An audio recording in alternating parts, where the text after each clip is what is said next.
Hello. I'm going to be doing a full analysis on my recent low percent world record I set in New Super Mario Bros. Wii.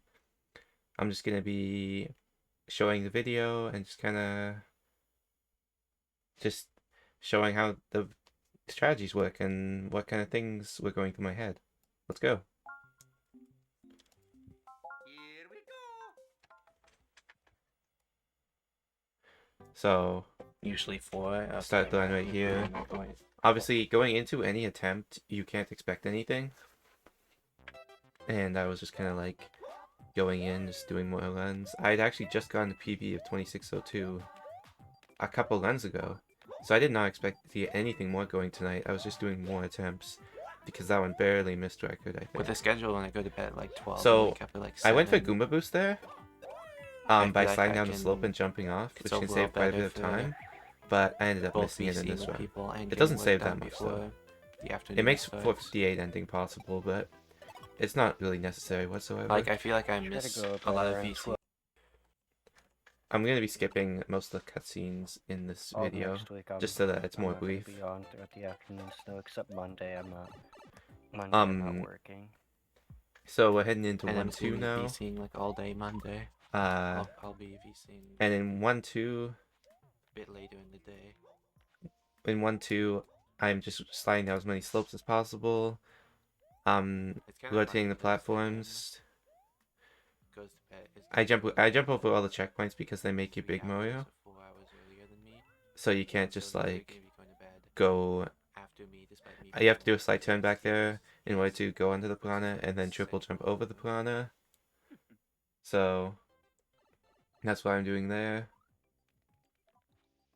And then I'm gonna be waking up beforehand. I'm just talking about random stuff in the voice chat and to my chat during this run because obviously it's just kind banter. It'll slow down a little bit. It might be a tiny bit difficult to hear me, but I won't have the audio on this video.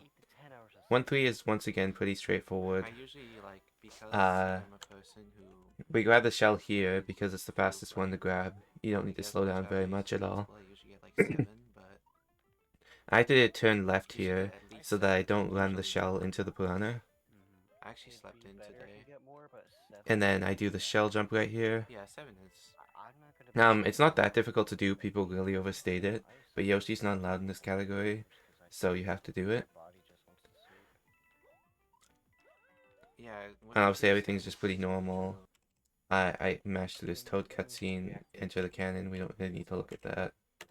But there is something important to note here as I enter World 5. The piranha is at the top.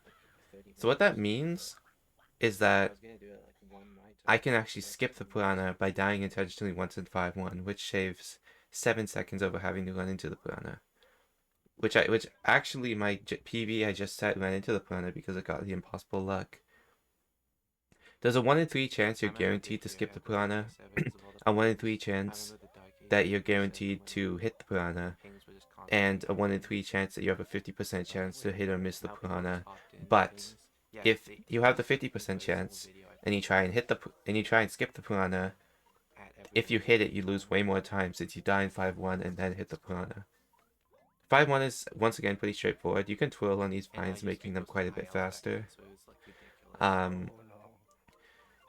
I want to land to the highest possible in this water, jump over these two, and then jump up from the water and land there. This 5-1 was pretty clean. As Small Mario, it's harder to not do a turn back into that pipe, so it's not really going to happen. But I actually skip the platform there and keep the vine momentum even longer. Okay, the video just finished cutting, so start uploading. Next level. Well, before the next level, I die in 5-1, so that basically the reason why I die in 5-1 is, as you can see on the world map, the vines moved, so they were blocked. You were only allowed to go through the middle before, but since I died intentionally, you can go through the top now. 5-3 is faster in low percent, but it doesn't make up for the time save of skipping the piranha fight, and it doesn't make up for like dying twice or something. 5-2 is another pretty straightforward level. All that's really done here is just sliding as much as possible. And slowing down a little bit at these paths. I have to slow down and activate these paths so that they don't block the path. It's possible to do a frame perfect, pixel perfect jump to go under them, but it's just not worth going for in run since it saves less than a second. I still would have gone for Cooper full. Okay. It would have still been 10 seconds behind. And then obviously I slide, crouch into the pipe in the middle. I guess I shouldn't skip gameplay. That are still there. And then that you haven't lost. end level. Next level is 5 tower. I mean, even if I So, jump, there would in have 5 been tower, a chance of world record. I'm going to be I'm surprised I missed, to be honest. I'm pretty jumping a consistent. bunch of times up here. I want to be fairly optimal here, but I don't need to be perfect because it's pace locked. So I'm going to jump off this dry bones, land here, get a... Okay, I'm going to do this one part slowly. I'm just going to slowly analyze this part. So jump off the dry bones, land here, get landing speed, jump, wall jump at a pretty high height, and then right as you get to about the height of the bottom coin, like sort of transitioning to the second coin, I do a ground pound cancel. And then I do a twirl immediately after the ground pound cancel, and then another ground pound as I hit the brick. That way I land on the brick. Let me play that again full speed.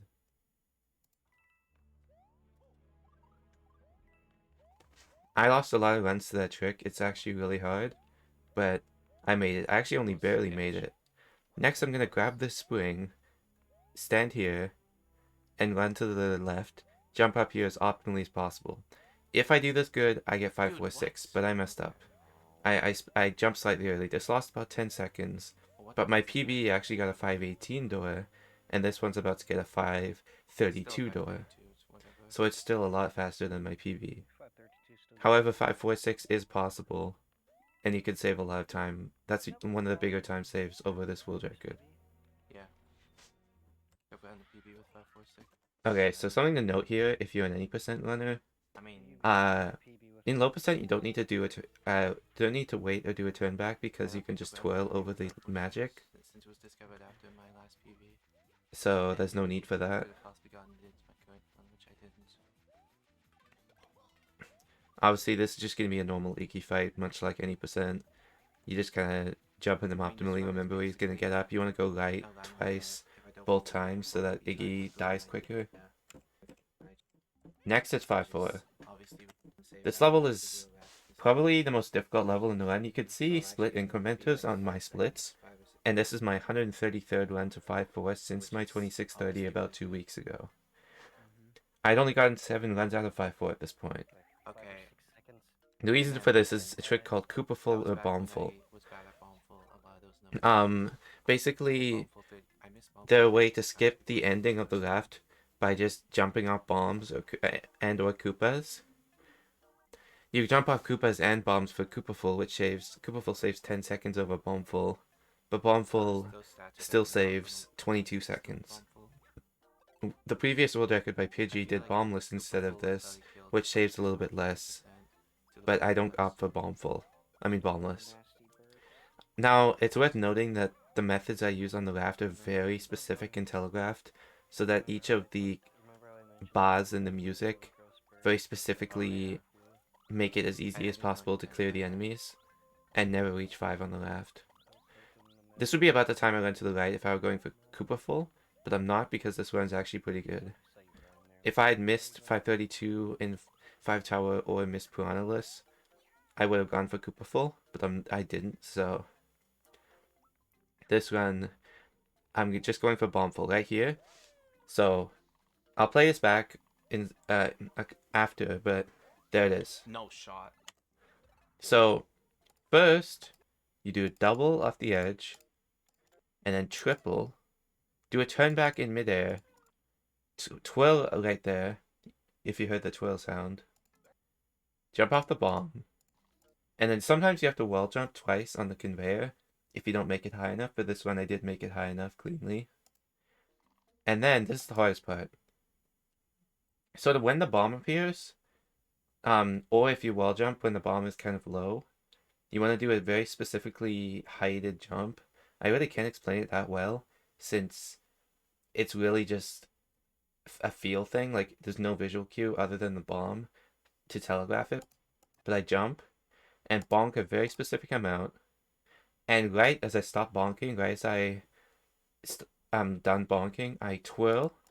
That twirl is really important to be timed as early as possible, but not too early because you want to be done bonking when you do your first twirl so that you have horizontal distance. And then second twirl right there, you can see the bomb, and then third twirl. Those twirls are really hard to time properly without them being dropped since you're doing them so quickly in succession. And then I jump off the bomb. I actually had to run that missed the jump from the bomb to the platform. That was sad. But No shot. this was insane for me because I just gotten Koopaful on the previous run, which is a faster version of Twice in Bombful. a row. If you're curious about that, you can go ahead and watch my low percent shuffle consistent setup video on my second channel, or you can check my 2602 world record. Okay. 2602 PB, which was the PB before this one. I can't help it. I said in the video that I'm already feeling nervous, and that's because this is only my 8th run out of 5-4 in the past 2 weeks, and I've been grinding almost every day.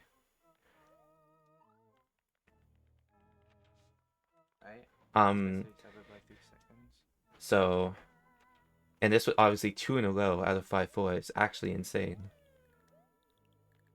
So I'm going to jump a specific amount, twirl, and jump off the unlit block. That's not that hard to do, it just looks scary. It is possible to not do a turn back here called meme jump, but I do a turn back just to be safe. A 70 is possible even with the turn back, but the movement was slightly slow throughout. I'm just going to skip the cannon, there's nothing really special about it. 8-1. I had 2 runs out of 5-4 choke this stage because of how difficult it is. 8-1 is just generally a really difficult stage in low percent because you can't damage boost like the any percent run does. So you have to weigh a specific amount and jump from the not slope surface on past that geyser. This is all fine and good so far. You want to get some momentum from that, and it also helps to just easily avoid the checkpoint. That's why I go up there. And here comes the hard part. So in this part, I weighed a very specific amount. You can see the turn back, wait, jump, ground pound. Now I want to ground pound and land on the beetle, and then do a triple and do a slight turn back to not run into the geyser and do a twirl. That twirl is that is quite a difficult part of the stage, and it's easy to lose runs to this. One of the harder tricks in the game that saves a lot of time in low percent. I was pretty hype about getting that. You have to wait for this geyser, and then this triple, normally you can just do while holding right. But I saw that I jumped pretty late on this platform. You can see I'm like way farther to the right than usual. So I did a turn back in midair and a twirl in order to make it over. That was really close to losing the run right there. Another sketch triple, but you got it. As Moo said there, the triple in the previous run was also really scary, and I almost died to it. So now in A2. Good thing I didn't twirl, otherwise I would have died. That's a good point, actually. So this media is the pattern where if you twirl, normally a strat in the first room is to twirl. That way you can like be on the left moving platform, less. But the issue is the fact that this media, you have to react to it. Because if I had twirled there, I would have died to it. And whenever you see that media, you need to remember not to twirl. So I didn't and made it past. I didn't twirl, otherwise I would have died. Okay. So A2 is generally really difficult in low percent. A lot of people think it's the same as any percent. It's not because of the star. The star makes the second half a lot easier. My best ever A2 is a 425, but I do mess up A2 quite a bit in this run. I love it when I get the frame perfect jump. However, it requires multiple frame perfects to get a 425, probably 5 or 6. Same. For a 424, you only need 2 or 3. In like the last room, only like 2, I think. So I do a jump, full jump there. Also, I should probably note the fact that Same there. I skip this backwards wheel, and also the fact that this, if you just run off this platform, it's consistent to hit these Goombas and not die. I used that momentum to barely jump over that. Normally, I meant to wall slide, but I was scared of dying, so I just took it safe, which lost a decent amount of time. Normally, you want a high 444 there, but instead I got a high 443. This crouch boost out of the jump is frame perfect out of the pipe, and I didn't miss it in this run, which kind of screwed me over. I actually hit the frame perfect jump, but I missed crouching because my D-pad didn't press down enough. So that was pretty decent time loss. I did slide turn back at the power block. It's possible or not, but it's really hard, so I just take it safe. Yeah, it's actually better. It's a 430. Yeah, it is. It was actually better than my PB because I had more mess ups in my PB. Not much better,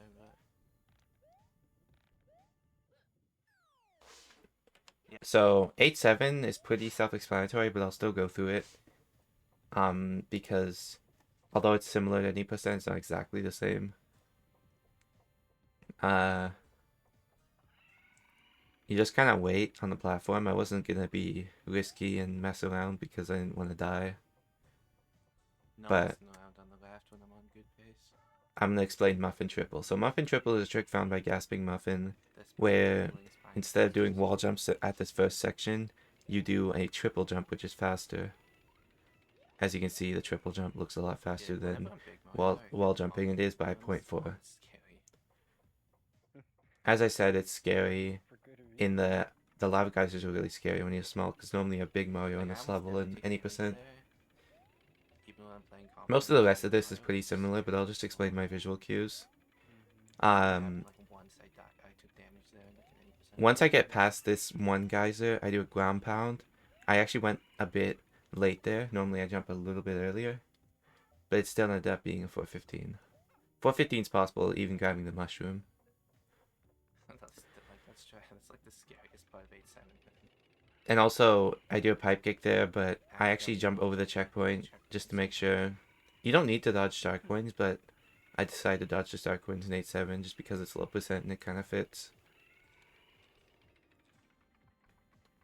Even though low percent just means no power-ups in this context. Because true low percent is way too difficult for anyone to ever do in a speedrun setting. Especially the airship. And also isn't really even a speedrun, because you have to wait for the timer anyway. To me in early levels, but it's just because I'm being dumb and trying to slide as optimally as possible.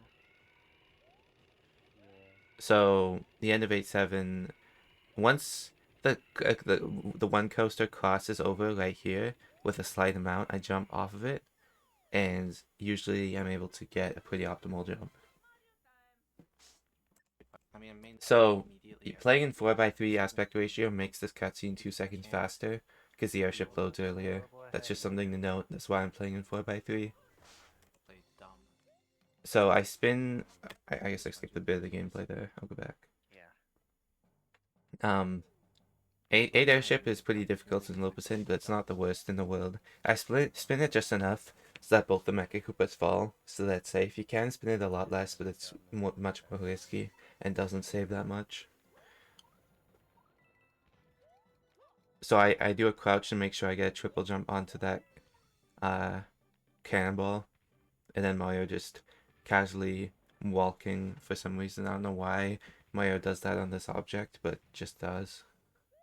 Because normally when you're running into a wall, Mario just stands there looking at it. It's probably uploaded by now, but I can't get it to check. So you want to spin this just enough to be able to jump onto it. I spin a little bit more than necessary, but not by much. It's pretty decent. I believe I spin this one quite a bit extra. Yeah, that's quite a bit extra, but it's still a 438 pipe, which... A 438 pipe basically means you got a solid first 2 limbs of low percent airship. This is a pretty easy jump with small Mario. It's pretty hard with prop Mario. Spin this just enough so you fall off and then crouch off of it to get more speed. You want to, ideally, you want to actually jump off onto here and jump up much earlier, like when it's over here. But the Mecha Koopa can sometimes just kill you, so I decided to play safe on this one since I was quite a bit ahead. I spun this a bit extra, but it's once again, it was all just decently solid. A 406 is good enough. Let me explain my setup for Bombless. Even though I don't get it in this run, it's just worth noting. So, you start by running right, And you don't want to ground pound both of them. You just want to ground pound the right one so that you delay the bomb slightly. Then you stand facing right on the left edge. And then once Bowser Jr. kind of passes, hang on.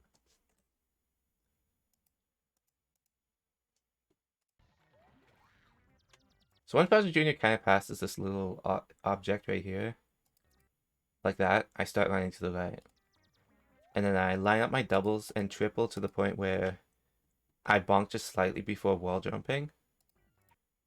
As soon as I hit the car, I turn around and twirl. And then wall jump again and twirl again. And then ideally, I wall jump a little bit higher than this. And that's, I messed it up, so I ended up not even getting the bombless setup. Oh, get in there. I ended up wall jumping too low. That's what happened there. I can't. I realized I couldn't go for bombless. The reason why I don't go for third hit here is because third hit is extremely risky because of the fireballs, and in practice I died many times trying to get third hit. That's true. It's actually really consistent. Not like 100%, but pretty consistent to get bombless after he drops the bomb for the second bomb. So I could have gone for that, but I The reason why I go didn't for want to the risk just losing the run to that. I'm bad at it. For future improvement of low percent, 546 and bombless are the main things to look at. Also Koopa full. Those things combined could save 40 seconds, more than like 43 seconds or something. Finally, a castle. So, a castle is pretty similar. The triple is much more lenient here since you can twirl. And also you can take this part more risky. I decided to do a turn back. Because you can twirl there, you can actually just straight up not turn back at all past the first fire bar and just twirl right after you fall off to barely make it through those bars. And I actually do it in most of my previous low percent PBs, but not in this one. It's worth noting that there's a strategy here where you jump, a small jump off the edge, and then twirl, twirl, land there, and go into the pipe. It's called B jump, discovered by B-Man, but I don't go for it in this run since I was on a pretty good pace, and my PB actually misses it, even though it goes for it. I'm gonna skip this room just because it's an auto-scroller more or less, but the only thing to optimize is that pipe. I didn't quite go in it optimally, but I just wanted to play safe. Last checkpoint dodge, and win to the end game. The fireballs in this room are random. There's only one pattern where you have to slow down. The first pattern was good. The first pattern can never be bad. This pattern was dodgeable, Whatever, man. Turn back, but without turning back, but I just wanted to play safe. So here we go. This is one of the most nerve-wracking parts of the run. Bowser walks forward. I wall jump on the left edge. Here, there's a chance he jumps. He jumps, then if you have to react to him jumping and possibly die. But he can also just sit here and do nothing, and you can jump over him. You have to like react really quickly to him jumping, and you can quite often just die if you don't react fast enough. I try my best to convince myself to just commit to Bowser jump because I've had runs before where I don't commit to it, and I just end up like missing an opportunity to get Bowser jump, and it's super upsetting. So here I actually get so scared because it looked like he was jumping that I do a turn back in midair. This turn back is really bad for me because what that means is that now my jump is lower and this jump is already really hard. So I just have to hope that the twirl is just enough height. And look at that. Look, like what? Oh my, that's actually ridiculous, man. The fact that I actually got Bowser jump here is crazy. oh my boob, dude. Why did you do a turn back? I was so confused why I did turn back because I was trying to convince myself to commit to it. I was so lucky to make that. That was so tight. Why? That was frames off about getting killed by Bowser, or pixels. Now time for the escape. The fireballs are the same as any percent. You do maximum crouch jumps and twirls, and it's like really lenient. It's not necessary. You don't even need the twirls, but they just make it a bit safer. So That's why. Now, there's a 1 in 4 chance that Bowser delays a fireball shot called swipes, but I didn't end up getting it here. Obviously, can't grab that propeller block. Gonna be running pretty normally through escape. It's worth noting here that if you do a triple and then there's a bug in the game where, well, I don't know if it's a bug, but if you hold neutral while tripling and landing, it'll just completely stop you where you're standing. You can actually use that to stop right here, jump down, twirl, and when the platform's like around here, like you like twirl into it kinda and then a crouch jump out of it, and it's possible to skip this platform cycle. I actually got it in my 2602 if you want to see what it looks like. But normally I would, yeah, let me go back so normally I actually bonked here, but I bonked slightly here. I would have normally done a slight turn back and jumped up here and wall jumped, but since I bonked and it would have been really risky to go for that, instead I jumped to the right and did a double wall jump, which is a bit slower, but it works. I'm not even gonna split, dude. It's not possible for real time to skip this cycle, so I have to wait for it. The time ended at around the 25:57.5. The reason why I split so late is because sometimes if you move your controller too much while trying to press the split button, Mario can hit the switch and then shake off of the switch and die after hitting the final switch, and that doesn't count as beating the game. So you lose the run to that. So I always split late. You can see I wait significantly before I actually split. So that's basically my full analysis. This run can still be improved by a ton, but I'm so happy that I've gotten the first sub 26 low percent time. Thank you for watching.